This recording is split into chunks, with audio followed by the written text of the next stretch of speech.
শাবনূর টিকতে পারছে, মুনমুন ওইখানে চলে গেল। মুনমুন কিন্তু চলচ্চিত্রের বাণিজ্যিক দিকটায় ওভার হয়ে গেছে, সে বাঙালির জায়গায় থাকেনি। বাঙালি এখনও কিন্তু সেই রক্ষণশীল জায়গায় আছে। নারী এরকম ছবি ব্যবসা দিবে, প্রডিউসার ডাইরেক্টরকে খ্যাতি দিবে, বাট আর্টিস্টের জন্য সমস্যা। মুনমুন এবং শাবনূর দুজনে একই ছবি দিয়ে আসলে চলচ্চিত্র যাত্রা শুরু করে। হ্যাঁ, তো শাবনূর আর মুনমুন দুজনের অভিনয়ের যদি বলেন। মুনমুন এক ইংরেজি মিডিয়ামে পড়া একটি মেয়ে, উচ্চশিক্ষিত একটি মেয়ে, উচ্চশিক্ষিতা বলা চলে।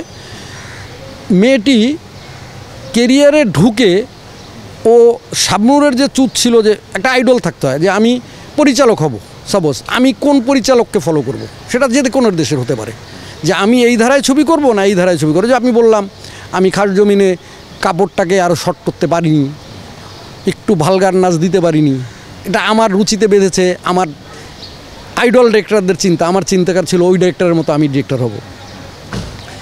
এখন মুনমুন এসে মুনমুন কিন্তু চলচ্চিত্রের বাণিজ্যিক দিকটায় ওভার হয়ে গেছে, সে বাঙালির জায়গায় থাকে নাই, বাঙালি অডিয়েন্সে থাকে নাই, সে আরও একটু আধুনিকতার অডিয়েন্সে চলে গেছে।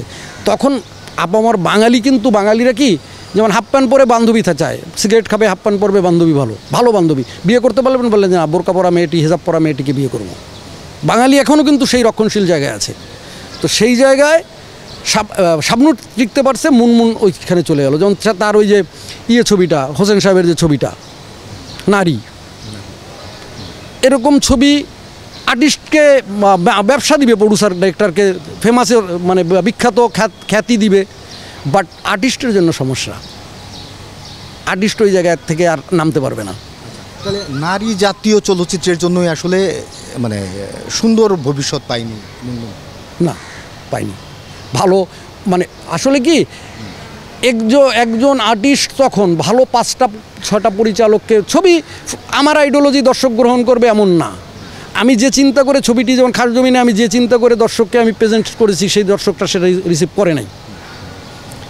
তো সেই ক্ষেত্রে 5টা ভালো বলতে আমি বলবো যে প্রথিতযশা ডিরেক্টরদের ছবি করলে ওই 5 জনের মধ্যে হয়তো 2টি ছবি ভালো যাবে, তখন শিল্পীর অবস্থান। কিন্তু মুনমুন তো অনেক সুনাম কুড়িয়েছিল। সুনাম আপনি ক্লাসিক সুনাম কুড়াতে পারেননি, ক্লাসিক সুনাম কুড়াতে পারেনি, সে সুনাম কুড়িয়েছিল বাণিজ্য। বললাম যে প্রডিউসাররা লাভবান হয়েছে। এখনো প্রচুর দর্শক আছে বাংলা চলচ্চিত্র দেখতে, এই দর্শকদের উদ্দেশ্যে যদি বলেন। হ্যাঁ, এই যে বরবাদ দেখেছেন, বরবাদ নিঃসন্দেহে ভালো ছবি। এ পর্যন্ত এমন কোনো লোক সমালোচনা করেনি ছবিটির। আমি বলবো বরবাদের মতো ভালো ছবিগুলো দেখবেন, দেখে গালি দিবেন, তালি দিবেন, আপনাদের অধিকার আছে, দিবেন, দিলেই চলচ্চিত্র উন্নয়ন হবে, আমরা সংশোধিত হব। আপনারা হলে যাবেন দয়া করে। ধন্যবাদ আপনাদের।